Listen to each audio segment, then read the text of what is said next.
اعوذ باللہ من الشیطان الرجیم بسم اللہ الرحمن الرحیم یا ایہا الناس اتقوا ربکم یا ایہا الناس اتقوا ربکم ان زلزلۃ الساعۃ شیء عظیم زلزلۃ الساعۃ شیء عظیم۔ یہ سورہ حج کا آغاز ہے۔ اس صورت میں بطور خاص جو مضامین بیان ہوئے ہیں وہ وہی 3 مضامین ہیں جو ہمارے پورے قرآن کا خلاصہ ہیں۔ پورے قرآن کا خلاصہ 3 مضمون ہیں۔ نمبر 1 توحید، نمبر 2 رسالت، نمبر 3 آخرت۔ پورا قرآن ان 3 چیزوں کے گرد گھومتا ہے۔ یا توحید کی بات ہو رہی ہوتی ہے، یا رسالت کی، یا آخرت کی۔ پھر رسالت کا موضوع تھوڑا تفصیل طلب ہے کہ اس رسالت کے اندر دوسرے رسولوں کا تذکرہ بھی ہے، ہمارے پیارے رسول علیہ السلام کا تذکرہ بھی ہے۔ پھر وہ رسالت کے تحت اللہ کے نبی علیہ السلام نے ہمیں شریعت کے جو احکامات بتائے، نماز، روزہ، حج، زکوٰۃ، اللہ کے رسول نے بتائے، تو رسالت کے تحت ان احکامات کا بھی تذکرہ ہوتا ہے۔ اور احکامات میں سے بطور خاص یہاں اس صورت میں ایک تو حج کے احکام بیان کیے گئے ہیں اور دوسرا جہاد کے بعض احکامات کا تذکرہ ہے۔ چونکہ اس صورت میں حج کے احکامات کو خصوصی طور پر بیان کیا گیا ہے، اس لیے اس صورت کا نام سورہ حج ہے۔ مکہ مکرمہ میں مسلمان جتنا عرصہ رہے وہاں اللہ کی طرف سے حکم یہ تھا کفو ایدیکم، اپنے ہاتھ روک کر رکھو، کسی کافر پر ہاتھ نہیں اٹھانا، یعنی جہاد کی اور قتال کی اجازت نہیں تھی۔ اور جب مسلمان مدینہ منورہ آ گئے تو اب ان کو جہاد کی اجازت ملی۔ تو جہاد کی اجازت کے لیے قرآن کی جو آیت سب سے پہلے اتری وہ اسی سورہ حج کی آیت ہے۔ اسی لیے یہ وہ صورت ہے جس میں مسلمانوں کو ابتدائی طور پر جہاد کرنے کا حکم ملا اور اجازت ملی۔ تو اس صورت میں بطور خاص حج اور جہاد کے احکامات ہیں۔ سورت کا نام سورہ حج ہے، لیکن سورت کی ابتدا ہوتی ہے قیامت کے دن سے۔ یہ بڑا حیران کن نکتہ ہے۔ میں خود بھی ویسے اس کو پہلے سوچتا رہا جب پہلے ہم نے اس کو پڑھا کہ آخر یہ کیا وجہ ہے کہ سورت کا نام سورہ حج ہے اور ابتدا ہوتی ہے لوگوں قیامت کے دن سے ڈرو، لوگوں قیامت کا دن ایسا دہشتناک ہوگا، لوگوں قیامت کا دن ایسا رعبدار ہوگا۔ حج اور قیامت کے دن کا آپس میں کیا جوڑ ہے؟ تو ایک تفسیر میں مجھے ملا، خوشی بھی ہوئی مجھے، اور بہت زبردست انہوں نے اس کا یہ نقطہ حل کیا اور جواب دیا۔ شروع میں اس سورت کے بالکل شروع میں قیامت کی ہولناکی بیان کی گئی ہے، یعنی قیامت کی منظر کشی ایسے کی گئی ہے کہ انسان کے دل پر رعب طاری ہو جاتا ہے، اور بتایا کہ وہ دن کیسا ہوگا، کوئی انسان کسی کو یاد نہیں کرے گا، سب ایسے پھر رہے ہوں گے۔ حج کے ساتھ اس کو اس لیے جوڑا کہ حج بھی اعمال شریعت میں سے وہ واحد عمل ہے کہ جس عمل کا قیامت کے مناظر کے ساتھ بڑا گہرا تعلق ہے۔ یعنی حج کرنے کے دوران آدمی کو ایسے لگتا ہے جیسے قیامت کے میدان میں ہو، حج کا سارا منظر ہی ایسے ہے۔ تو حج کرنے والا قیامت کو سب سے زیادہ اپنی آنکھوں کے سامنے دیکھ رہا ہوتا ہے۔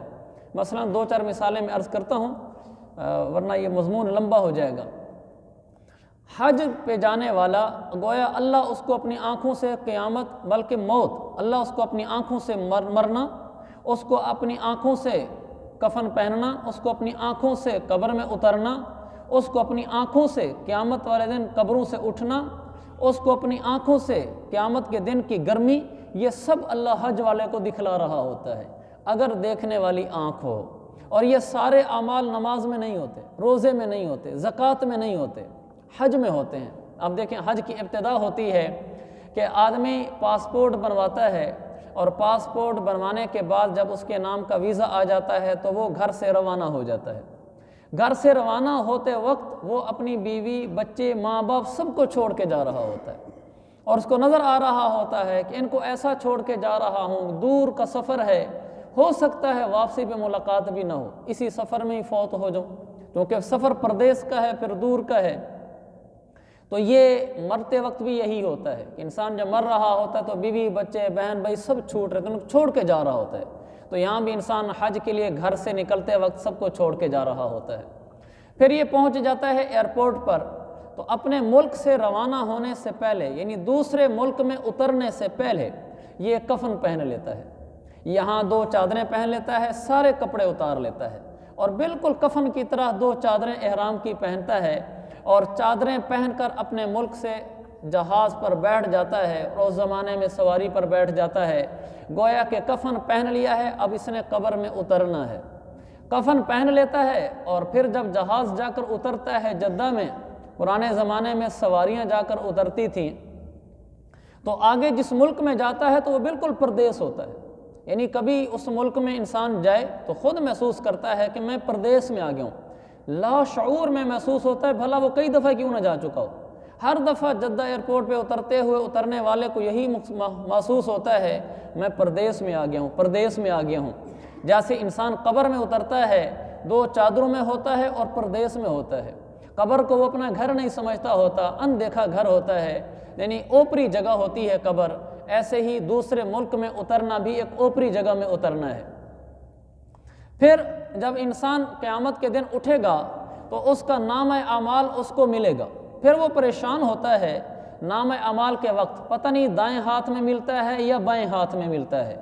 اور اس دن وہ پریشانی کے عالم میں ہوتا ہے۔ یہی حال انسان کا ہوتا ہے کہ جب وہ ایئرپورٹ پہ پاسپورٹ چیک کروا رہا ہوتا ہے، اس کو پتہ نہیں ہوتا کہ اس کے بعد آگے مجھے راحت والی جگہ میں بھیجیں گے، یعنی مجھے اجازت دے دیں گے کہ آپ جائیں ہمارے ملک میں، یا یہاں سے مجھے روک لیں گے اور کوئی اعتراض اور آبجیکشن لگا دیں گے۔ ایسا ہوا بھی ہے، لوگ جدہ ایئرپورٹ پر اترے اور ان کا جو نامہ اعمال کی شکل ہوتی ہے وہ پاسپورٹ کی، وہ پاس نہیں ہوا اور انہوں نے اس پہ اعتراض لگا کے اس کو واپس بھیج دیا اور کسی کو جیل میں ڈال دیا، ان کے نزدیک کوئی زیادہ سنگین صورتحال نکل آئی۔ اور پردیس میں تو آدمی کچھ کر بھی نہیں سکتا،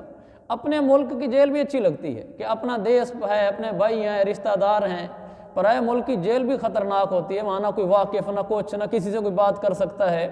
تو نامہ اعمال والی جو کیفیت ہوتی ہے وہ ایک لحاظ سے پاسپورٹ جمع کراتے وقت بھی ہوتی ہے، اور ان کو کئی دفعہ ایسے بھی ہوتا ہے ایک آدمی کو ایک طرف کر دیتے ہیں، کبھی آپ ایک طرف ہو جائیں، آپ کا آبجیکشن لگا ہوا ہے تو وہ اس کی پریشانی اور بڑھ جاتی ہے کہ پتہ نہیں اب میرے ساتھ کیا ہوگا، ایسا کئی احباب کے ساتھ ہوا بھی صحیح۔ تو پھر آدمی جب وہاں مکہ مکرمہ پہنچ جاتا ہے وہاں حج کے لیے، تو وہاں پہنچنے کے بعد پھر وہ ایک لبیک اللہم لبیک کا شور ہوتا ہے، سارے کہہ رہے ہوتے ہیں لبیک لبیک لبیک،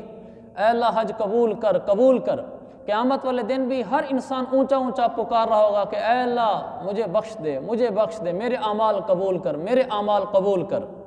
پھر یہ انہی چادروں میں مینا میں پہنچ جاتا ہے، اور مینا میں سر پہ کوئی کپڑا نہیں، پاؤں میں کوئی خاطر خواہ جوتا نہیں، وہ کینچی والی چپلی کی اجازت ہے،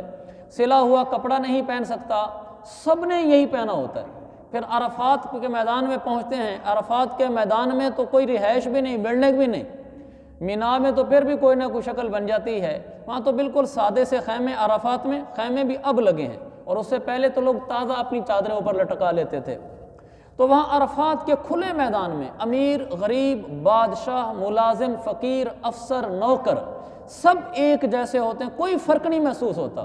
کیونکہ فوجی بوٹ نہیں پہن سکتا، بادشاہ تاج نہیں پہن سکتا، امیر آدمی ویسٹ کوٹ نہیں پہن سکتا، کوئی مہنگے زرق برق لباس نہیں پہن سکتا، سارے ایک ہی شکل میں ہوتے ہیں اور دھوپ کے اندر نکلے کھڑے ہوتے ہیں اللہ کے آگے دعائیں کرنے کے لیے۔ سورج اپنی پوری روشنی پھینک رہا ہوتا ہے اور عرفات کا میدان گرم ہے، نیچے سے بھی گرمی ہوتی ہے، اوپر سے بھی گرمی ہوتی ہے، کھلے میدان میں لوگ کھڑے ہوتے ہیں، رو رہے ہوتے ہیں اور اللہ کو منا رہے ہوتے ہیں اور گھبرا رہے ہوتے ہیں کہ پتہ نہیں ہماری بخشش ہوتی ہے کہ نہیں ہوتی۔ بالکل یہ منظر قیامت کے دن کا ہوگا، سب امیر، غریب، بادشاہ، فقیر، چھوٹا بڑا ایسے ہی سب 2 چادروں میں فقیروں کی طرح کھڑے ہوں گے۔ کسی بادشاہ کے سر پہ قیامت کے دن تاج نہ ہوگا، کسی کے اوپر عمدہ لباس نہ ہوگا، سارے ایسے فقیروں کی طرح اٹھیں گے اور اللہ کو پکار رہے ہوں گے۔ جو منظر قیامت کے دن کا ہوگا، اور اوپر سے سورج آگ برسا رہا ہوگا۔ حدیث میں آتا ہے یوم تدنی الشمس کمقدار میل، سورج بالکل سر کے اوپر اتنے فاصلے پہ کر دیا جائے گا جتنی سرما دانی کی سلئی ہوتی ہے، سورج ایسے اوپر آیا ہوگا۔ وَتُبَدَّلُ الْأَرْضُ وَالسَّمَاوَاتُ، اللہ زمین کو بدل دے گا، نیچے سے بھی گرم ہوگی اور اوپر سے سورج آگ برسا رہا ہوگا۔ یہ قیامت کے دن کا منظر ہوگا۔ یہی ایک شکل ہلکی سی عرفات کے میدان میں بنی ہوتی ہے کہ وہاں بھی آدمی لباس کوئی نہیں، عرفات کے میدان میں چادروں میں کھڑا ہے، سر کے اوپر کوئی بلڈنگ نہیں، کوئی چھت ہے ہی نہیں وہاں سوائے خیمے کے کپڑے کی چھت کے، لیکن دعا مانگنے کے لیے تو باہر نکلنا ہوتا ہے۔ کھلے میدان میں کھڑے ہوتے ہیں، امیر غریب سب انہی چادروں میں، اوپر بھی گرمی اور نیچے بھی گرمی۔ اللہ قیامت کے دن کو یاد دلا رہا ہوتا ہے کہ قیامت کے دن بھی تم نے ایسے ہی اٹھنا ہے اور ایسے ہی مجھے پکارنا ہے۔ تو یہ ایک منظر ہے جس میں اللہ تعالیٰ آخرت کی منظر کشی کرتا ہے اور انسان کو بتاتا ہے کہ جیسے تو آج اپنے آپ کو اوپرے دیس میں اور آپ اپنے آپ کو ایک گرمی کے میدان میں محسوس کر رہا ہے، ایسے ہی قیامت کا دن بھی ہوگا۔ تو حج کا قیامت کے دن سے بڑا تعلق ہے، تو اس لیے اللہ تعالیٰ نے اس سورہ حج کی ابتدا قیامت سے کی ہے، یہ بتانے کے لیے کہ لوگوں حج کو اہمیت دو۔ اگر تم چاہتے ہو کہ آخرت کے منظر کو تم اپنے دل میں راسخ کر لو اور تمہیں اس کا خیال دھیان رہے، ایک دفعہ حج کرو اور پھر تمہیں آخرت کا منظر آسانی سے سمجھ میں آئے گا۔ تو حج پہ جاتے ہوئے انسان یہ محسوس نہ کرے کہ یار وہ جوتے بھی اب ہلکے پھلکے پہننے پڑ گئے، کپڑے بھی صحیح نہیں پہن سکتا، سر بھی ننگا ہے، دھوپ کے اندر کھڑے ہوئے ہیں، اور مزدلفہ کے میدان میں جب رات کو آتے ہیں سارے نیچے کنکریلی اور پتھریلی زمین میں لیٹے پڑے ہوتے ہیں، نیچے کوئی بیڈ نہیں ہوتا کسی کے لیے، بلکہ وہاں اگر کسی کو ایک چٹائی بھی مل جائے نا تو وہ اپنی جگہ کو باقیوں کی جگہ سے اچھا سمجھ رہا ہوتا ہے کہ چلو مجھے چٹائی تو مل گئی ہے، ورنہ نیچے پتھروں پہ اور سنگریزوں پہ اور کنکریوں پہ سونا پڑتا ہے۔ تو اللہ تعالیٰ دکھلانا چاہتا ہے جیسے یہاں فقیر بنا پھر رہا ہے، ایسے ہی ایک دن یہاں دنیا سے روانہ ہو جائے گا آخرت کی طرف۔ جب آخرت میں میری بارگاہ میں آئے گا تو فقیر ہی ہوگا، یہ مال یہیں کا یہیں رہ جائے گا، جیسے آج دنیا میں تیرا مال تیرے کام نہیں آ رہا تو کہ تو عرفات اور مزدلفہ کے میدان میں کپڑے نہیں پہن سکتا، سر پہ تو تاج نہیں سجا سکتا، نیچے یہاں بیڈ روم نہیں بنا سکتا، تجھے سب کے سامنے کرنا پڑ رہا ہے باوجود اختیار ہونے کے۔ قیامت کے دن تو بے اختیار ہو جائے گا، وہاں کچھ نہیں کر سکے گا، اس دن کو ابھی سے یاد کر لے۔ تو قیامت کا دن انسان کی آنکھوں کے سامنے گھوم جاتا ہے اور اس کی یادیں انسان کو تازہ ہو جاتی ہیں اور آخرت کی تیاری آسان ہو جاتی ہے۔ اس لیے جس پر حج فرض ہو اس کو بالکل تاخیر نہیں کرنی چاہیے، اور جس پر فرض نہ ہو اس کو بھی نہیں چھوڑنا چاہیے اگر اس میں وسعت اور ہمت ہے۔ میرے پیغمبر کی حدیث ہے کہ جس آدمی پر 5 سال گزر جائیں، اس آدمی کے بارے میں حدیث ہے جس پر حج فرض نہیں ہے، یعنی حج کر چکا ہے ایک دفعہ لیکن مال ہے اللہ نے اس کو دیا ہے، اب دوسرا حج کرنا فرض نہیں ہے۔ تو میرے پیغمبر علیہ السلام نے فرمایا جس آدمی پر 5 سال گزر جائیں، اللہ نے اس کو صحت بھی دی ہو، مال بھی دیا ہو، ولم یفد الیہ، اور اللہ فرما رہا ہے میرا حبیب ان کو کہو 5 سال گزر گئے پھر بھی میرے در پہ حاضری دینے نہیں آیا، حج کرنے نہیں آیا، انہ لمحروم، یہ تو نرا محروم انسان ہے، میری رحمت سے محروم ہو گیا ہے کہ میرے گھر بار بار کیوں نہیں آتا۔ یہ اللہ نے وسعت دی ہے تو بار بار جانا چاہیے۔ امام ابو حنیفہ رحمۃ اللہ علیہ نے زندگی میں 55 حج کیے، 55 حج، اور عمر کتنی تھی؟ 80 سال۔ تو بالغ کس سال میں ہوتا ہے انسان؟ 15 سال کی عمر میں، 15 جمع 50 55 80 ہو گیا، 70 ہو گیا، 70 ہو گیا، اور امام صاحب کی پیدائش 80 میں، ہاں 70 سال عمر ہے، سن 80 ہجری میں وہ پیدا ہوئے، 150 ہجری میں ان کا انتقال ہوا، 70 سال عمر ہے، 55 سال ہیں بغیر بچپن کے، پورے 55 سالوں میں 55 حج کیے، ہر سال حج پہ جاتے تھے۔ ہمارے خواجہ خان محمد صاحب رحمۃ اللہ علیہ بہت معروف عالم دین بزرگ گزرے ہیں، ابھی چند سال پہلے انتقال فرمایا، ان کا میں سوانح پڑھ رہا تھا، انہوں نے اپنی زندگی میں 62 حج کیے ہیں۔ تو لہٰذا جس کو اللہ وسعت دے وہ ضرور ہمت کرے، لیکن جب بھی جائے تو یہ نہ سوچے کہ یار حج مشکل ہے، کپڑے نہیں پہن سکتا، سادے کپڑوں میں پھرنا پڑتا ہے، سر پہ گرمی ہوتی ہے، جوتا آرام دہ نہیں ہے، کہ یہی تو موقع ہے اس دنیا میں رہ کر اللہ کو کچھ یاد کر لوں، آخرت کو یاد کر لوں۔ اسی لیے اللہ تعالیٰ اس سورت کا آغاز قیامت سے کرتا ہے، فرمایا یا ایھا الناس اتقوا ربکم، اے لوگو اپنے رب سے ڈرو، اس رب کا خوف دل میں رکھو، ان زلزلۃ الساعۃ شیء عظیم، قیامت کے دن کا جو زلزلہ ہے وہ بڑی سخت چیز ہے، بڑی زبردست اور عجیب چیز ہے، وہ اس زلزلے کو نہ بھولو۔ کون سا زلزلہ؟ کہ جب انسان قیامت قائم ہو جائے گی، ہم اٹھیں گے، جب ایک دفعہ ہم سب مر جائیں گے، میں بھی مر چکا ہوں گا اور آپ بھی، پھر ایک دفعہ جب سارے اٹھیں گے تو زمین میں زلزلہ آئے گا، قبروں سے ادھر سے اسرافیل علیہ السلام پھونک ماریں گے اور ادھر سے زمین میں زلزلہ آئے گا تو سارے مردے نکل کر باہر کھڑے ہو جائیں گے۔ وہ دن اتنا سخت دہشت والا ہوگا کہ اللہ نے اس کا تھوڑا سا نقشہ کھینچا ہے، تھوڑا سا۔ اللہ فرماتا ہے، پہلے اس سے پہلے ایک بات عرض کر رہا ہوں، جو عورت یہاں بچے کو دودھ پلاتی ہوئی فوت ہوئی، قیامت والے دن جب زلزلہ ہوگا اور وہ اٹھے گی تو اس کا بچہ اس کے ساتھ ہی ہوگا اور وہ اسی حالت میں اٹھے گی، دودھ پلاتے ہوئے بچے کو ساتھ لے کر۔ جو عورت دنیا میں حمل کے ساتھ تھی اور فوت ہو گئی، ابھی اس کا بچہ نہیں پیدا ہوا تھا، جب قیامت والے دن اٹھے گی تو وہ اسی طرح حمل کے ساتھ ہوگی۔ اب قیامت کے دن کی دہشت ہے، اور ان عورتوں کا آپ تصور کریں، لوگ یہاں دوسرے جو لوگ خوشی ہنسی میں مرے ہیں، قیامت والے دن جیسے ہوش و حواس میں مرے ہیں ایسے اٹھیں گے تو ان کا یہ ہوش و حواس برقرار ہوگا کہ میں ایک انسان ہوں جو قبر سے اٹھ کے آخرت میں کھڑا ہو گیا ہوں۔ وہ کوئی بے ہوش نہیں ہوں گے کہ ان کو ہوش ہی نہ ہو میں کدھر آ گیا ہوں کیا ہوں، نہیں، اس کو پتہ ہوگا کہ میں قیامت کے میدان میں کھڑا ہوں۔ اب یہ تین باتیں آپ دیکھیں، دودھ پلانے والی عورت اپنے بچے کو ساتھ لے کر اٹھے گی اور بچے کی محبت اس کے دل میں ہوگی، بچے کو دودھ پلانے کی فکر اس کو دامنگیر ہوگی۔ حمل والی عورت حمل کے ساتھ اٹھے گی، اس کو پتہ ہوگا کہ میرا حمل کا بھی وقت باقی ہے۔ عام لوگ جس حال میں فوت ہوئے اسی حال میں اٹھیں گے اپنے ہوش و حواس کے ساتھ، لیکن وہ دن کیسا ہوگا؟ یوم ترونہا، تم اس دن کو دیکھو گے، قیامت کے دن کو، تذہل کل مرضعۃ عما ارضعت، کہ ہر دودھ پلانے والی اپنی دودھ پیتے بچے کو بھول جائے گی۔ وہ جو اٹھے گی دودھ پیتا بچہ ہے اس کو سائڈ پہ کر دے گی، کون سا دودھ پیتا بچہ، اس کو اپنی پڑ جائے گی۔ دنیا میں کوئی ماں اپنے دودھ پیتے بچے کو پھینک سکتی ہے؟ سوال ہی پیدا نہیں ہوتا، ماں تو اس کو لپیٹتی ہے۔ ہمارے ہاں وہاں 2010 میں جب ہمارے علاقے کوٹدو میں سیلاب آیا تو وہ سیلاب ریلے کی طرح بہہ رہا تھا، تو ایک جگہ ندی کی شکل بن گئی سیلاب کی، تو بچہ وہاں گر گیا، چھوٹا بچہ، تو بچہ گرا تو اس کی ماں اس کے پیچھے لپکی، تو جو وہاں فوجی کھڑے ہوئے تھے وہ بچانے کے لیے لوگوں کو سیلاب میں آئے ہوئے تھے، تو انہوں نے عورت کو پکڑنا چاہا کہ اماں جی تو نہ جا بچے کو بچانے کے لیے، اس نے کہا نہیں۔ اس کو نظر آ رہا تھا کہ سیلاب کا پانی آدمی اس میں کہاں ٹھہر سکتا ہے، وہ تو بڑی بڑی چیزیں بہا کے جا رہا تھا، لیکن ماں کی ممتا دیکھو، دودھ پیچھے بچے کو وہ بہتا ہوا برداشت نہیں کر سکی، اس نے چھلانگ لگا دی اس کے پیچھے کہ شاید میں اس کو پکڑ کے باہر لے کے آ جاؤں، لیکن کہاں وہ آ سکتی تھی، ماں بھی گئی اور بچہ بھی گیا، دونوں ہی فوت ہو گئے۔ اس کو روکنے کے باوجود بھی وہ نہیں رکی، اس کے دل میں جو ایک دودھ پیتے بچے کی محبت ہوتی ہے وہ اس کو ٹھہرنے نہیں دی، اس نے چھلانگ لگائی بچے کو ڈالنے کے لیے ہاتھ،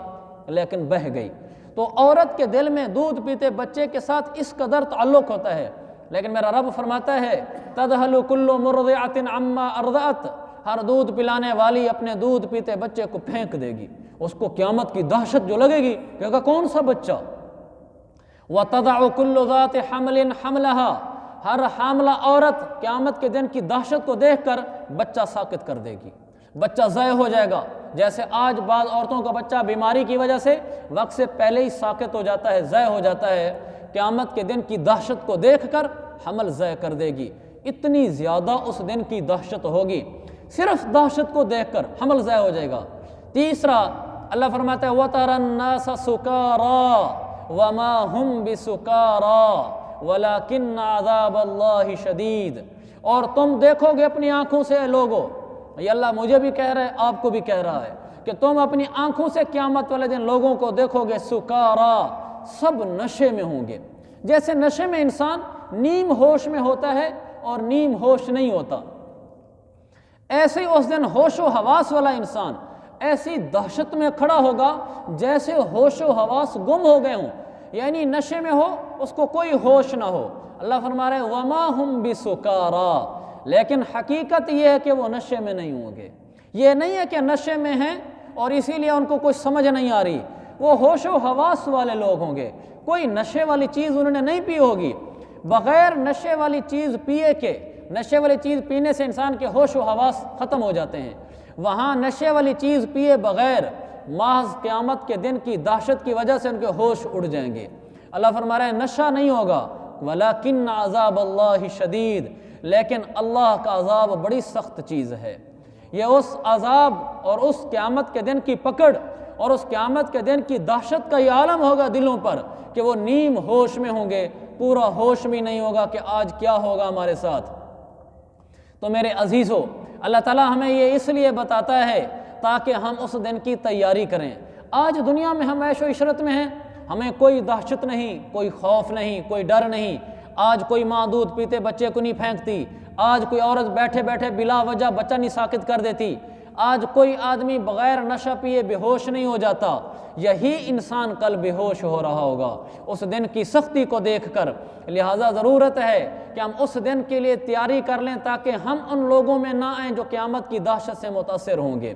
اس لیے کہ جو نیک ہوں گے لا يحزنهم الفزع الاکبر، پیچھے ہم نے پڑھا ہے، جو نیک لوگ ہوں گے ان کو یہ گھبراہٹ نہیں ہوگی، وہ باوجود یہ کہ گھبراہٹ کا دن ہوگا لیکن نیک لوگ اپنے پرسکون حالت میں ہوں گے، عیش و عشرت میں ہوں گے۔ لہم منابر من لؤلؤ، موتیوں کے ممبر ان کے لیے سجائے جا چکے ہوں گے، اور کثیب من مسک، مشک کے ٹیلوں پر سیر کر رہے ہوں گے، اور گناہ گاروں کا یہ حال ہوگا جو میں نے بیان کیا ہے۔ تو اس دن کی دہشت کو سوچ کر مجھے اور آپ کو نیک اعمال میں لگنا چاہیے، نماز نہ چھوٹے، روزہ نہ چھوٹے، زکوٰۃ ایک ایک روپے کا حساب کر کے دی جائے، زبان کے بول سے کسی کو تکلیف نہ پہنچے، کسی کو طعنہ تشنیع نہ دی جائے، اپنے سارے معاملات کو شریعت کے مطابق رکھا جائے، تو پھر اس دن دہشت تو ہوگی لیکن اللہ اس کو بچائے گا، اس کو اللہ ممبر عطا فرمائے گا، مشک کے ٹیلے عطا فرمائے گا، عرش کا سایہ عطا فرمائے گا، اور اس کو راحت کا دن عطا فرمائے گا۔ اس کے لیے کوئی سختی نہ ہوگی، کوئی دہشت نہیں ہوگی، کوئی خوف نہ ہوگا، لیکن یہ اپنے اعمال کی وجہ سے پرسکون ہوگا۔ تو آج میں اور آپ دنیا میں بیٹھے ہیں، ابھی قیامت نہیں آئی، میں بھی اپنے آخرت کے دن کو اچھا کر سکتا ہوں، آپ بھی کر سکتے ہیں۔ آج سے میں بھی نیت کروں، آپ بھی نیت کریں، یا اللہ ہم گناہ نہیں کریں گے، یا اللہ ہم نافرمانی نہیں کریں گے، ہم علماء سے پوچھ کر چلیں گے۔ اور یاد رکھو، ہمارا دین، ہماری شریعت صرف نماز روزہ حج زکوٰۃ نہیں ہے، معاشرت بھی ہے، بول بھی ہے، رہن سہن بھی ہے، لوگوں کے ساتھ رویے بھی ہیں، سلوک بھی ہیں، بیوی کے ساتھ کیا رویہ، ملازم کے ساتھ کیا رویہ، بچوں کے ساتھ کیا رویہ، ہمسائے اور پڑوسی کے ساتھ کیا رویہ، یہ بھی میری آخرت کے اوپر اثر انداز ہو رہا ہے۔ یہ نہیں کہ میں اتنی نیت کر لوں بس آج سے اندر نماز روزہ تلاوت کروں گا بس میں نیک بن گیا، نہیں، یہ دین کے ایک حصے پر عمل کیا جو ضروری تھا، ابھی دین کا 60% حصہ وہ ہے جس کا عبادات سے تعلق ہی کوئی نہیں ہے، اس 60% حصہ کو بھی ہم نے پکڑنا ہے۔ ہماری زبان سے راحت کا بول نکلے، ہم جس کے ساتھ رہتے ہوں وہ ہم سے تنگ نہ ہو، ہم سے اکتایا ہوا نہ ہو، ہمارا پڑوسی ہمارے اوپر خوش ہو۔ امام ابو حنیفہ رحمۃ اللہ علیہ کے گھر کا قریب والا ایک گھر بکنے لگا، اس آدمی نے اس کی قیمت لگا دی 50,000 درہم، اور وہ گھر تھا 10,000 درہم کا۔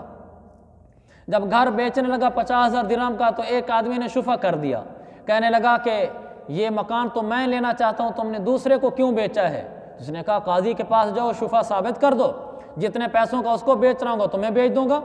اس نے قاضی کی عدالت میں جا کر ثابت کر دیا کہ شفا بنتا ہے، میرے گھر کے قریب کا گھر ہے، یہ مجھے بیچنا چاہیے، دور والے آدمی کو یہ کیوں بیچ رہا ہے، لہذا مجھے بیچے۔ مالک مکان نے کہا آپ کو بیچ دیتا ہوں، جو 50,000 اس سے لینا ہے تم دے دو۔ وہ کہنے لگا یہ گھر تو 50,000 کا نہیں ہے، یہ تو 10-15,000 درہم کا گھر ہے، 50,000 قیمت کیوں لگئی؟ تو قاضی نے اسے سوال کیا کہ تم نے گھر اتنا مہنگا کیوں بیچا ہے؟ اس نے کہا 10,000 مکان کی قیمت ہے، 40,000 پڑوسی کی قیمت ہے۔ کہا وہ کیسے؟ کہا اس امام ابو حنیفہ کے پڑوس میں رہتے ہوئے مجھے اتنے سال بیت گئے، مجھے ایک دن بھی اس شخص کی طرف سے تکلیف نہیں آئی، کبھی مجھے دکھ نہیں ہوا، پریشانی نہیں ہوئی کہ پڑوسی نے گھر میں شور مچا دیا، ہمارے زمانے میں ڈیک بجا دیا، ساتھ والوں کی نیندیں خراب ہو گئیں، یا انہوں نے اپنے گھر میں کوئی ایسی تعمیر کی کہ میرے گھر کی دھوپ رک گئی، یا انہوں نے کوئی ایسا کام کیا میرے گھر کے آگے کوئی جانور باندھ دیا، سواری کھڑی کر دی۔ مجھے پوری زندگی میں کبھی اس شخص کی طرف سے تکلیف نہیں پہنچی، بلکہ اگر میں کسی دکھ میں آیا تو اس نے میرا ایسے خیال رکھا جیسے بھائی کا خیال رکھتا ہے۔ تو اس کے پڑوس کی قیمت تو بہت زیادہ ہے، 40,000 تو میں نے ویسے لگائی ہے، آپ نے 50,000 میں لینا ہے تو ٹھیک ہے، نہیں تو 10,000 کا میں دینے کے لیے تیار نہیں ہوں۔ اس نے کہا 50 میں بھی قبول ہے۔ تو میرے بھائیوں، ہمیں بھی ایسے ہی پڑوسی بننا چاہیے کہ ہماری زندگی صرف نماز روزہ نہیں ہے کہ ہم نماز روزہ داڑھی تلاوت ٹوپی پگڑی امامہ باندھ لیں، یہ ضروری چیزیں ٹھیک ہیں، اچھی ہیں، پسندیدہ ہیں اور ضروری بھی ہیں، لیکن اتنا ہی دین نہیں ہے۔ ہمارا بول، ہمارا رویہ، ہمارا معاشرہ کیسا ہے، میرا رہن سہن کیسا ہے، اس کو بھی ہم ساتھ لے کر چلیں۔ تو دونوں باتوں کی ہم نیت کر کے اٹھیں، عبادات کی بھی اور حسن معاملات کی بھی، انشاءاللہ اللہ آخرت کی دہشت سے ہمیں بچا لے گا۔ اللہ تعالیٰ مجھے اور آپ کو نیک صالح انسانوں میں شامل فرمائے۔